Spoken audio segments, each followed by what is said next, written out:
friends, welcome back.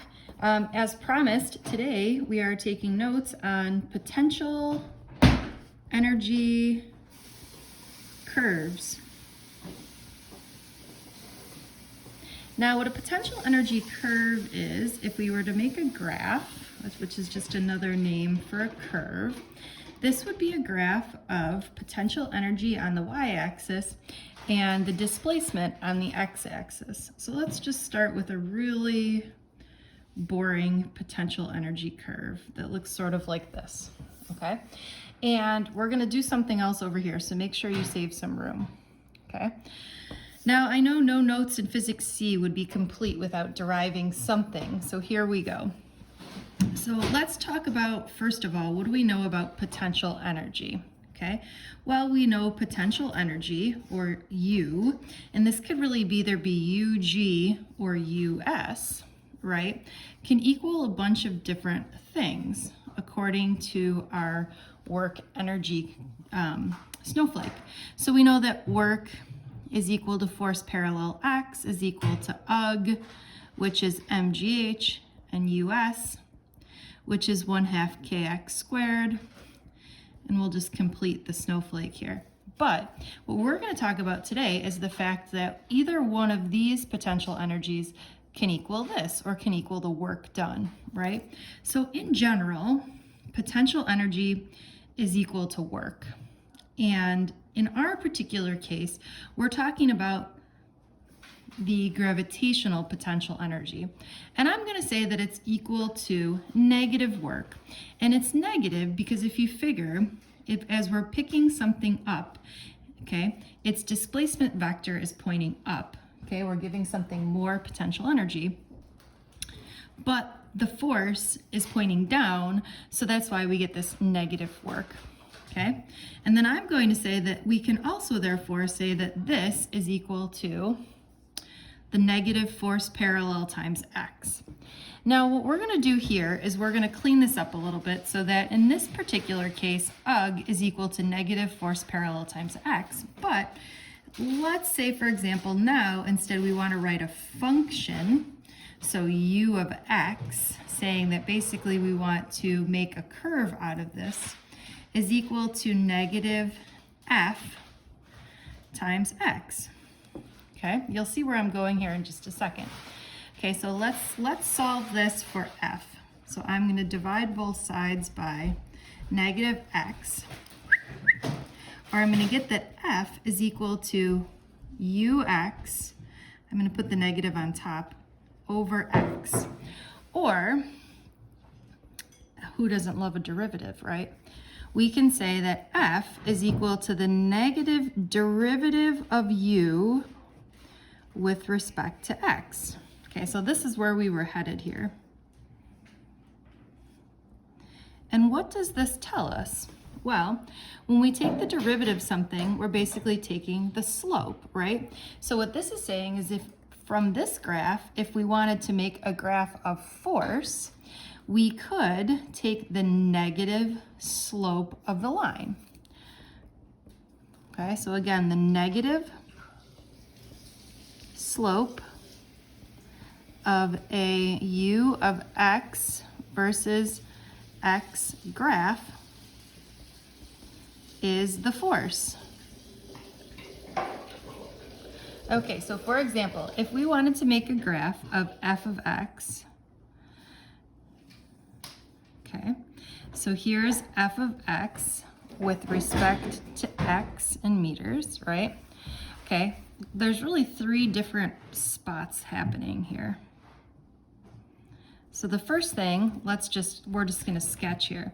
So I see the slope of this line as being increasing, okay, and constant, but also positive. So if we wanted to take the negative slope, it would look something like this, constant but negative. Okay, how about the slope of this line? Well, hopefully you said the slope of that line is 0. So obviously it would just be 0 because there's no such thing as negative 0. And how about the slope of this line?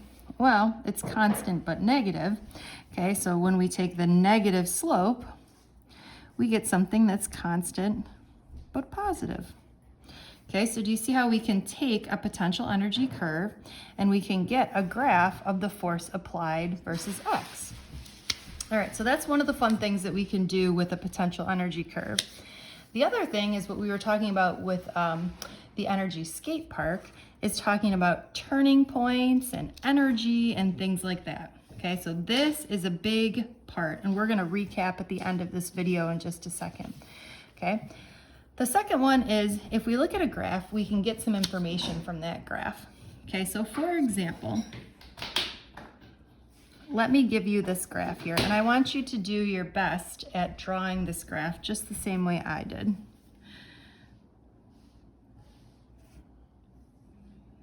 Okay, so this is a graph of U of X, and we're gonna have potential energy of 1 joule, 2 joules, 3 joules, and 4 joules, okay? And we're gonna have X is in terms of meters of 1, 2, 3, 4 as well, okay? So if we look here, so I'm gonna start sort of straight, and then we're gonna go up to a maximum of 4 here. And then we're gonna go down to 3, and then we're gonna go up to 2. Okay, so I want you to do your best at drawing that graph there. Now, by looking at this graph, you can see how this sort of looks like the skater, right? So depending on where I tell you the skater starts or how much energy I tell you that we have, you can tell me something about the motion of the skater, right? So for example, what we're gonna use a lot is we know that K naught plus U naught equals KF plus UF plus Q, right? So hopefully you're saying to yourself, yes, of course we know that. That is the conservation of energy equation. Okay, well in this, what we're basically saying is instead we're gonna take and only use the first part of this equation and say that E mech, or the total mechanical energy, so again, the total mechanical energy, in this case, it's just going to equal K plus U. Okay, or we're going to use the fact that E mech equals K plus U. So basically, if we know the total mechanical energy, where does the skater start, and we can read the potential energy off the graph, we should be able to find the kinetic energy at different points. Okay, so let's say, for example, in this particular case, I'm going to tell you that E mech is equal to 3 joules. The total mechanical energy is 3 joules. It's almost like I'm taking the skater and I'm placing them here, okay? So you can draw sort of a line here and say, well, the skater could really go from here to here, right? Because they have enough energy, or they can follow this particular path, okay? So let's do some work here. So my question to you is, if E mech is 3 joules, okay, what is the kinetic energy at, well, let's see, what's the kinetic energy at 1 meter? Okay, if the total mechanical energy is 3, right, at 1 meter, what's the potential energy? 1.5. So if 3 equals something plus 1.5, we could say that at 1 meter, the kinetic energy is equal to 1.5 joules. Do you see how you can use this as a graph? Well, what is the kinetic energy at 2 meters? Okay, well, at 2 meters, the potential energy is what? Well, we only have 3 joules of potential energy. We can't get any higher, right? So I would say the kinetic energy is 0. And how about at 3 meters? Okay, well, if we have a total of 3 joules, and we have how much potential energy here? 0. That must mean that the kinetic energy is equal to 3 joules. okay? My next question is, where do you think the turning points are, or where are we going to turn? So we already sort of sketched this out. Where are our turning points?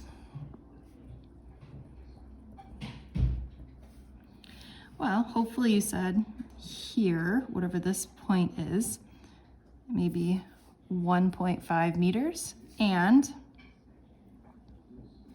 maybe 2.5 meters. Okay, and the last thing I wanted to tell you is we could totally figure out what's happening with the velocity and things like that if we wanted to go further into this. So I'm going to say, in this particular example, let's use the fact that, let's call this example 2. Okay, so let's say here, I want to tell you that the mass of the particle in this particular case is 1 kilogram. Okay, and we are going to say, well, what is at 3 meters, I want to know what is the velocity. Okay, so what we could do again is we could use the fact that E mech is equal to K plus U. So I already told you that the total mechanical energy is 3. We know that the kinetic energy is unknown and the potential energy is 0. So we already know the fact that 3 is equal to the kinetic energy, or 3 is equal to 1/2 mv squared, right? Or in this case, the mass is 1 and we're looking for the velocity. So we're going to get 3 is equal to 1/2 v squared, or we're going to multiply both sides by 2, or 6 is equal to v squared, or you could find that the velocity is the square root of 6 meters per second.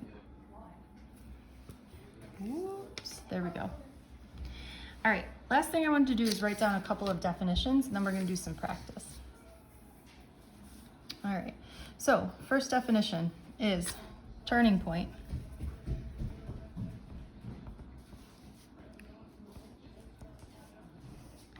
I think this one's pretty obvious, that this is the point where the particle turns or changes position.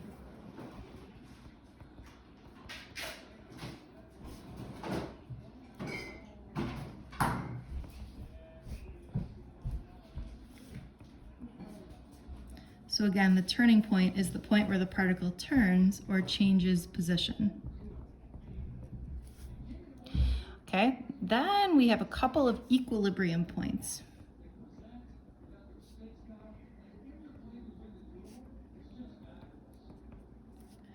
Okay, we talked about 2 of these. So let's start with stable equilibrium.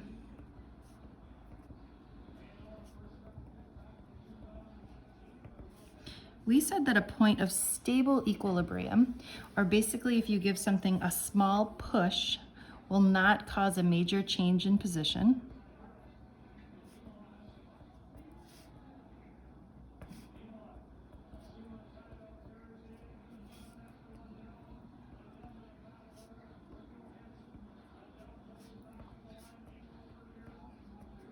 A small push will not cause a major change in position. We said this was like a well or like a valley. Okay. And then we also talked about an unstable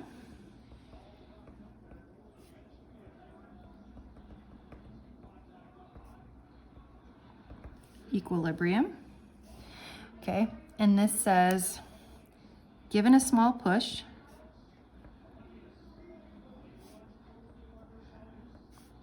a major change occurs.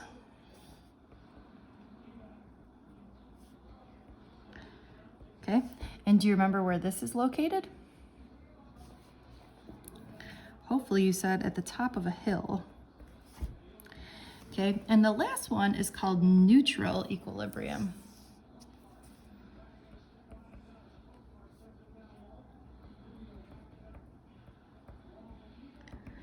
And neutral equilibrium is basically that the particle is stationary.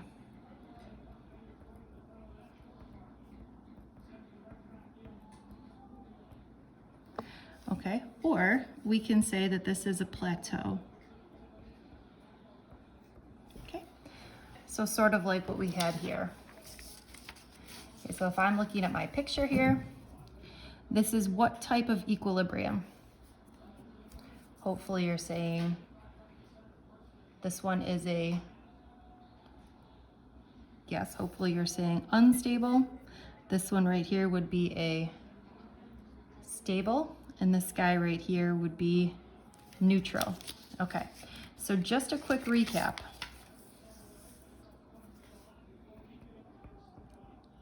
Because there are two really important formulas here. Formula number one is that force is equal to negative the derivative of the potential energy with respect to x, and we also learned that E mech is equal to K plus U. Okay. See you on the next video.